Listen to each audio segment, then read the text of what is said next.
We are now polarizing at minus 1.6 volts. That is a value that we find in our structures. We can polarize a structure without problems up to 3 volts, as per the old and correct rule of the British standard. Now in this rule there is no more limits to the positive value. We can increase it as we want, but what does it happen? That below the 3 volts we do not face the generation of hydrogen on the surfaces of the steel. The hydrogen that is generated, since the hydrogen is a ore that goes with everything, and in particular during the electrolysis it is generated as nascent hydrogen H+, therefore that combines with everything, combines with the carbon that is dissolved in the matrix of the steel and generates methane. But methane generated at pressures that is even difficult to measure, pressures in the order of thousands of atmospheres. What does it happen? They disaggregate the steel.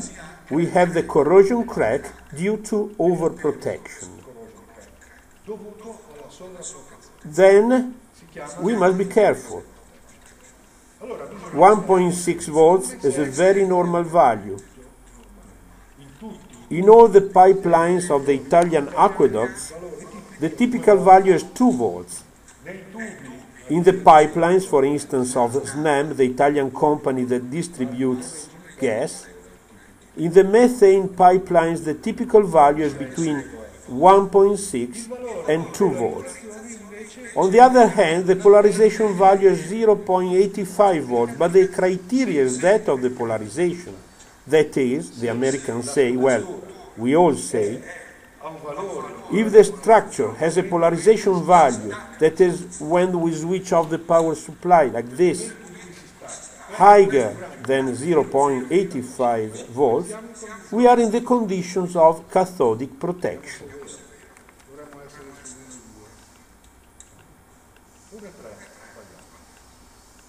Let's see if it is true. We should be on the 1.2 volts, even 1.3 volts.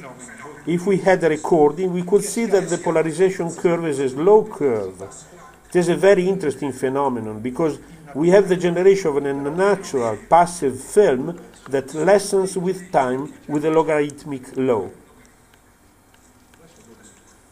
Now let's reset the polarization back to 1.6 volts. And at last, let's start with our structure. Imagine an aqueduct in a very nice spot in Switzerland. During the night, there is no train traffic. People are all quiet. Also, our water pipeline is well polarized at 1.6 volts and feels well. In the morning, we have the first commuter train at 6 that crosses a zone far from the substation.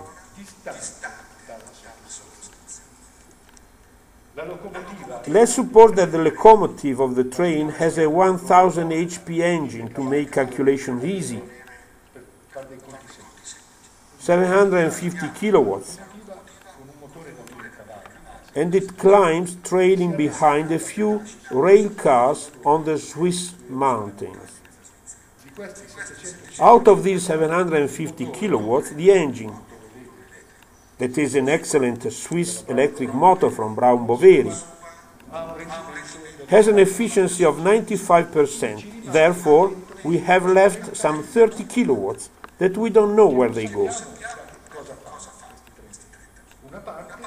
Part of them is heat. We touch the motor of the locomotive and it is hot. However, not everything goes to heat. There is a percentage that remains in the windings and that determines a voltage drop between the motor and the rail. The voltage drop multiplied by the current that crosses our machine, 750,000 divided by 3,000 here,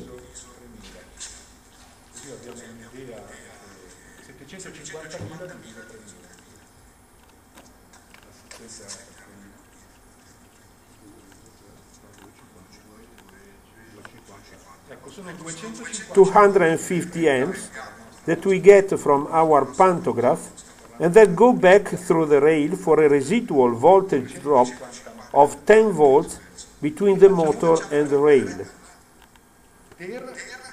Una caduta di tensione residua di 10 volt tra il motore e la rotella. Quindi abbiamo 10 Therefore, we have 10 volt times 250 amps, that is 2,500 watts of power that we leave there. From the energy point of view, irrelevant. From the corrosion point of view, not irrelevant.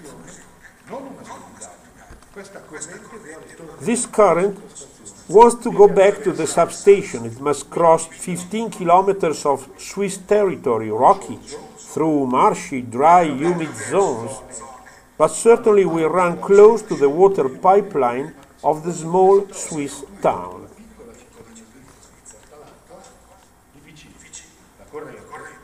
The current does not go where we want.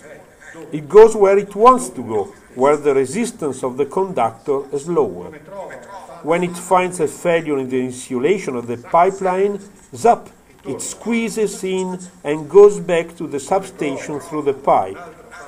Where it finds another insulation failure, it gets out. When it goes in, nothing happens, but when it goes out...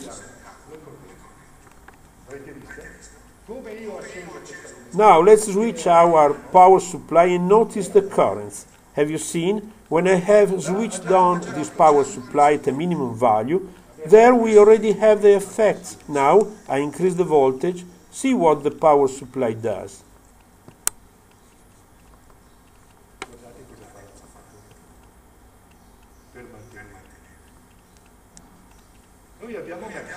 We have put the electrode close to the negative pole, so what does it happen? That our potential has increased, and this has decreased the voltage.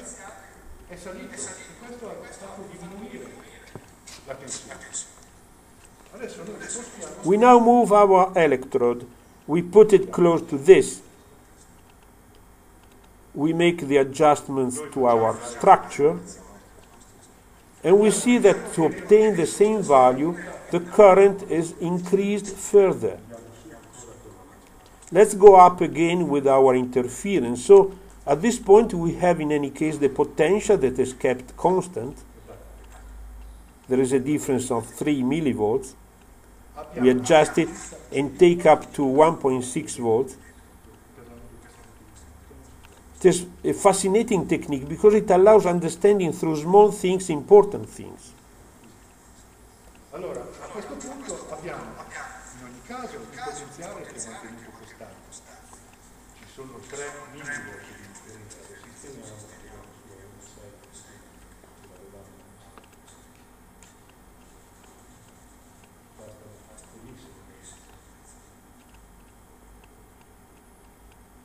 Una tecnica fascinante, perché consente con piccole cose capire delle cose importanti.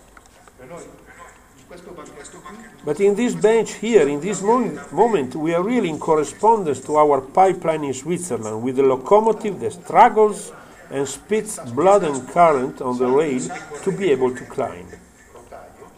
per riuscire ad arrampicarsi. A un certo punto, At a certain point, our locomotive goes away or under another substation. Therefore, our interference decreases, and here the power supply decreases, and is no more affected by the interference. e non sentite più l'interferenza. Questa è la corrente. This is the stray current. That is not stray at all. We have an external generator, and we have a pipeline immersed in a system where an electric field is created. Questo qui è un concetto. This is a concept that you understand when you work, but if the situation of our interference remains, let's take the voltage back to about 8 volts. Della nostra interferenza. Io faccio riferimento alla pressione che io ho citato. Questa qui è una situazione.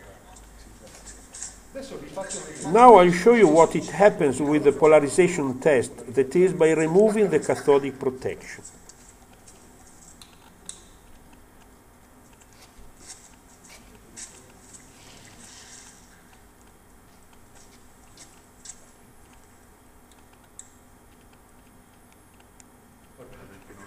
Addirittura va sul positivo. It even goes on the positive, that is, the structure right when there is the crossing of the train is not protected at all. It is under heavy corrosion. Violenta corrosione. L'alimentatore di protezione cathodica. The cathodic protection power supply saves us, but it is important to find the solution to the problem. How? Cosa si fa?